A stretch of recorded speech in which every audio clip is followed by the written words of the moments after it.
Divorcee মেয়ে divorcee মেয়েদের জীবনটাই হলো একটা অভিশাপ। একটা ডিভোর্সি মেয়েকে যেমন সমাজে ভালো চোখে দেখে না, ঠিক তেমনি তার নিজের ফ্যামিলির মা বাবা ভাই বোন আত্মীয় স্বজনরাও তাকে ভালো চোখে দেখে না। তবে একটা কথা, একটা মেয়ে কি এত সহজেই তার সমাজ, তাদের সংসার সব কিছু ছেড়ে, স্বামী সংসার ছেড়ে চলে আসে এমনিতেই? আপনার বিবেক কি বলে? আসলে একটা মেয়ে ঠিক তখনই তার সংসার ছেড়ে চলে আসে, সন্তানদেরকে ছেড়ে চলে আসে, যখন তার শ্বশুর বাড়ির, তার শ্বশুর শাশুড়ির স্বামীর অত্যাচার আর সহ করতে পারে না। সেই মেয়েটা যখন সেগুলো সহ্য করতে পারে না, ঠিক তখনই তার স্বামীর বাড়ি ত্যাগ করে চলে আসে, অর্থাৎ সে ডিভোর্সি হয়ে যায়।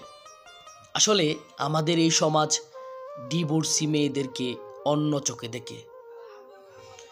আমাদের প্রিয় নবী হযরত মুহাম্মদ সাল্লাল্লাহু আলাইহি সাল্লাম কিন্তু ওনার বয়সে বড় একটা মেয়েকে বিয়ে করেছিলেন, অর্থাৎ মা খাদিজা রাদিয়াল্লাহু আনহাকে। আসলে আপনি যদি একটা ডিভোর্সি মেয়েকে বিয়ে করতে পারেন, একটা ডিভোর্সি মেয়ে মানেই এতিম, একটা ডিভোর্সি মেয়ে মানেই অসহায়। সে যখন তার স্বামীর সংসার থেকে চলে আসে, এরপর এই পৃথিবীতে তার আপন বলতে কেউ থাকে না। আসলে এই অসহায়, এই এতিম মেয়েটাকে যদি আপনি বিয়ে করে সারাটা জীবন কাটিয়ে দিতে পারেন, আসলে এটা যে কতটা সওয়াবের বিষয় সেটা আমি আপনাকে বলে বোঝাতে পারবো না।